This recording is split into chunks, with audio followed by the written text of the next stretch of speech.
आज आकाश भाई आज आलोचना करिया कलिर आयु निर्णय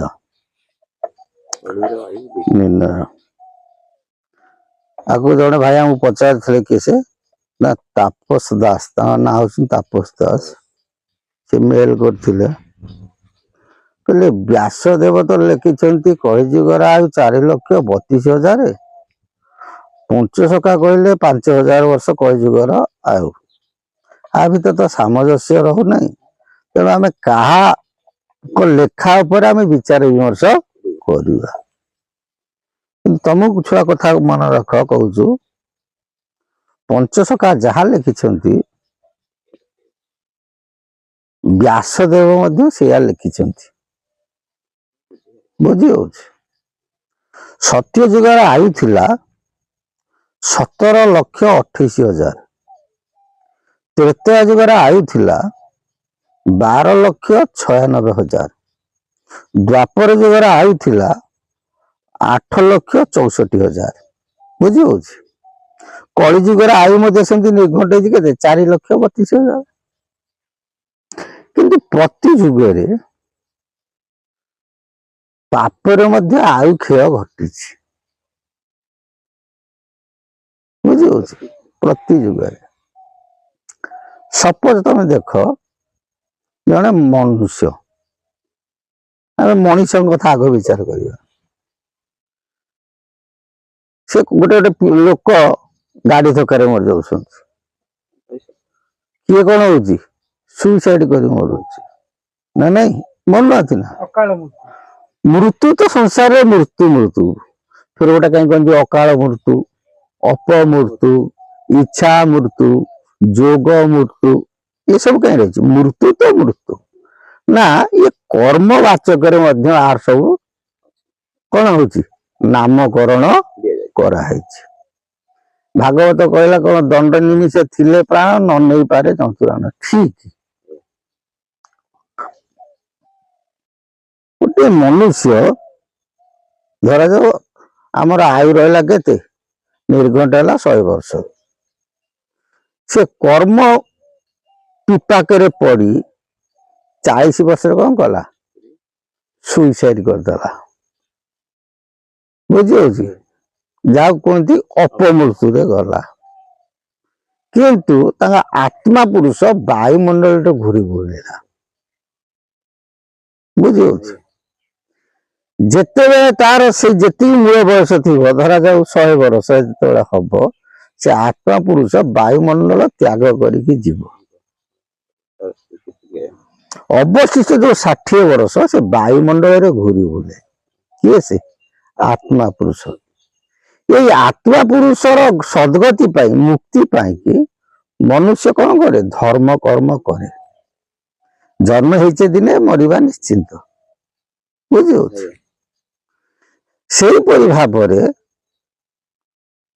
कलिजुगर आयु 4,32,000 हेले मध्य पापरे अनेक आयु कटि व्यासदेव ताक शास्त्र रे 4,32,000 कलिजुगर आयु कहले ठीक किंतु व्यास कहले कलौ 10 सहस्राणी विष्णु तेजंती मेदिनी कहले कलिजुग जिते 10,000 वर्ष हब विष्णु कौन कर विष्णु मेदिनी त्याग करेंगे जथा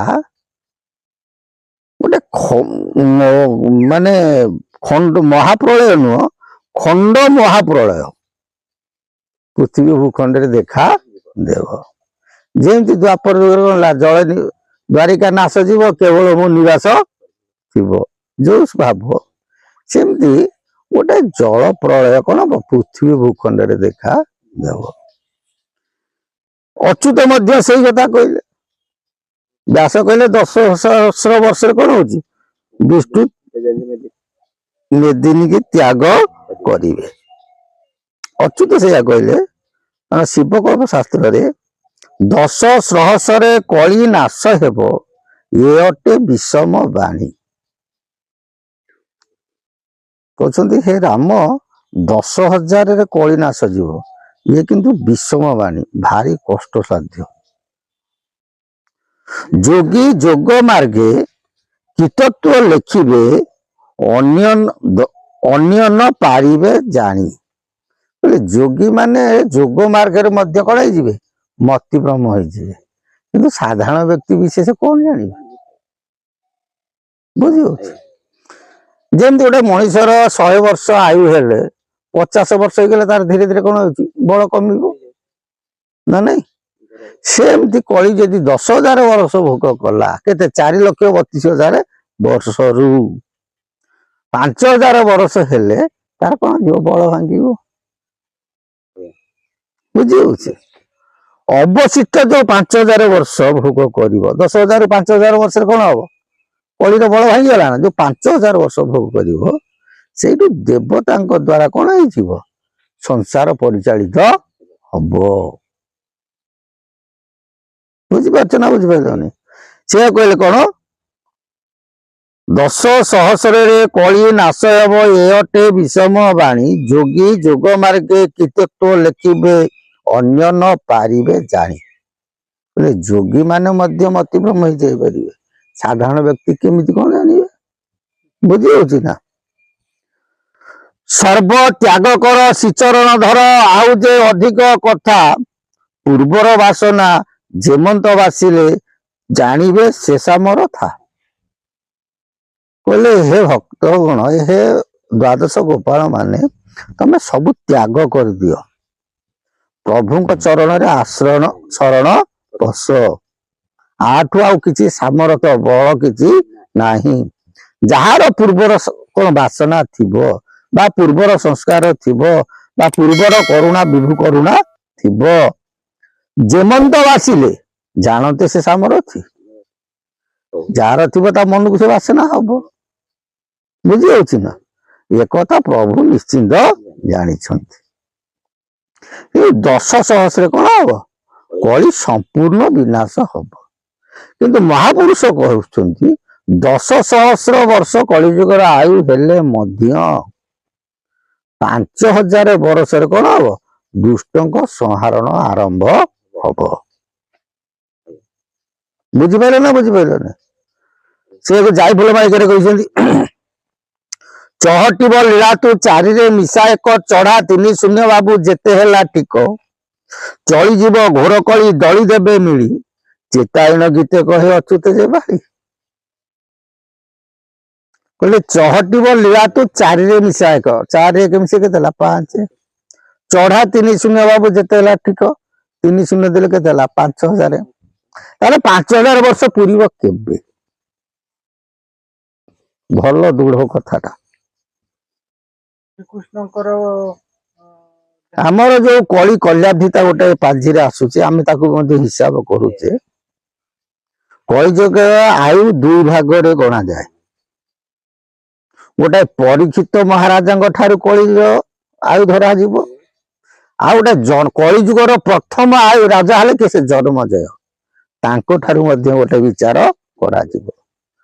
ପରୀକ୍ଷିତ ମହାରାଜାଙ୍କ ଠାରୁ ଯଦି ଆମେ ଗଣନା କରାଯାଏ, ବର୍ତ୍ତମାନ କଳିଯୁଗର ଆୟୁ ହେଲା 5,126 ବର୍ଷ ଚାଲିଛି। ବୁଝିପାରୁଛ ନା? ଜନ୍ମଜୟଙ୍କ ଠାରୁ ଯଦି ବିଚାର କରାଯାଏ, ବର୍ତ୍ତମାନ 5,000 ପୁରୀ ନାହିଁ। ତେଣୁ ମହାପୁରୁଷ 2ଟା ଅଙ୍କକୁ ଲେଖିଛନ୍ତି। ପରୀକ୍ଷିତ ରାଜାଙ୍କ ଠାରୁ ଲେଖିଛନ୍ତି, ଜନ୍ମଜୟଙ୍କ ଠାରୁ ମଧ୍ୟ ଲେଖିଛନ୍ତି। ଯୋଉ 5,000 ବର୍ଷଟାକୁ ଏଠି ନିର୍ଘଣ୍ଟ କଲେ, ଚହଟିବ ଲୀଳା ତୁ ଚାରିରେ ମିଶା ଏକ, ଚଢା 3 ବାବୁ ଯେତେ ହେଲେ ଠିକ ନା ନାଇଁ? ଚଳିଯିବ ଘୋର କଳି ଦଳି ଦେବେ ମିଳି, ଚିତାଇନ ଗୀତେ କହେ ଅଚ୍ୟୁତ ଯେ ବାଳି। ସେ 5,000 ପୂରିବ କେବେ? ବୁଝିପାରୁଛ ନା? ସମସ୍ତେ କୁହନ୍ତି 5,000 ହେଇଗଲାଣି, 5,000 ହେଇନି। 5,000 କେବେ ହବ? ନା ପୁରୁଷୋତ୍ତମ ଦେବଙ୍କ ଠାରୁ ଊନବିଂଶ ଯାଇଥିବେ, ତାଙ୍କରି ସମୟରେ କଣ ହବ? 5,000 ପୂରିବ। ବର୍ତ୍ତମାନ ପୁରୁଷୋତ୍ତମ ଦେବଙ୍କ ଠାରୁ ଓଡିଆ ହିଷ୍ଟ୍ରି ଦେଖିବ, ଏଟା ଓଡିଶା ହିଷ୍ଟ୍ରି ନ ଜାଣିଲେ ତମେ ଆକୁ ଗଣନା କରିପାରିବ ନାହିଁ। ପୁରୁଷୋତ୍ତମ ଦେବଙ୍କ ଠାରୁ ବର୍ତ୍ତମାନ ଦିବ୍ୟସେନ ଦେବ ହଉଛନ୍ତି କେତେ? 18 ନମ୍ବର ରଜା। आपर जीए हेबे से तांको ना हबो मुकुंद देव।